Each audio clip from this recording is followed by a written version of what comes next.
আজ বানাবো নারকেল এবং মুগ ডাল দিয়ে চাল কুমড়োর ঘন্ট। চাল কুমড়োর ঘন্ট বানাতে আমাদের লাগবে ফোড়নের জন্য সাদা জিরা, শুকনো লঙ্কা, তেজপাতা, বেশ কিছুটা পরিমাণ নারকেল কোড়া এবং ভাজা মুগ ডাল, যেটা আমি আগের থেকে ধুয়ে রেখেছি, এবং পরিমাণ মতো নুন এবং মিষ্টি। প্রথমেই কড়াইতে সর্ষের তেল দিয়ে দিতে হবে। সর্ষের তেলে ফোড়ন হিসাবে দিতে হবে সাদা জিরা, শুকনো লঙ্কা এবং তেজপাতা।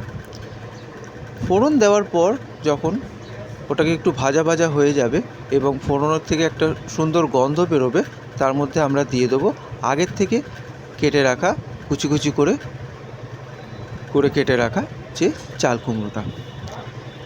চাল কুমড়োটা পুরোপুরি কড়াইতে দিয়ে দেওয়ার পর ভালো করে ফোড়নের সঙ্গে মিশিয়ে নিতে হবে। ফোড়নের সঙ্গে যখন চাল কুমড়োটা পুরোপুরি মিশিয়ে নেওয়া হয়ে যাবে, তার মধ্যে দিয়ে দেবো আমরা মুগ ডালটা, যেটা আমি আগের থেকেই ভেজে রেখেছিলাম।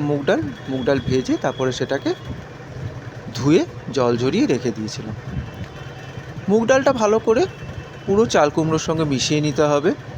এবার মুগ ডাল মিশিয়ে নেওয়ার পর আমরা চাল কুমড়োর মধ্যে দিয়ে দেবো একটা কাঁচা লঙ্কা এবং পরিমাণ মতো নুন।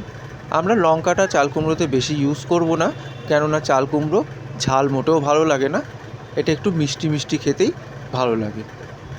যেহেতু নারকেলও দেবো, তাই জন্য চাল কুমড়োটা একটু মিষ্টি মিষ্টি খেতে ভালো লাগে। এরপরে মিনিট 10 জন্য আমরা কড়াইটাকে একটা ঢাকা দিয়ে রেখে দেবো। 10 মিনিট পরে ঢাকনা খুলে চাল কুমড়োটা যখন অনেকটাই নরম হয়ে যাবে, আরেকবার আমরা সুন্দর করে চাল কুমড়োটা নেড়ে দেবো। চাল কুমড়োটা নাড়াচাড়া করে দেওয়ার পর যে আমরা কুড়িয়ে রাখা নারকেলটা রেখেছিলাম, পুরোটাই নারকেলটা আমরা চাল কুমড়োর মধ্যে মিশিয়ে দেবো এবং ভালো করে খুন্তির সাহায্যে নারকেল এবং চাল কুমড়োটাকে আমরা মিশিয়ে দেবো। এরপরে দিয়ে দেবো বেশ খানিকটা পরিমাণ মিষ্টি বা চিনি, কারণ আগের থেকেই বলেছিলাম যে চাল কুমড়ো একটু মিষ্টি মিষ্টি ভালো লাগে।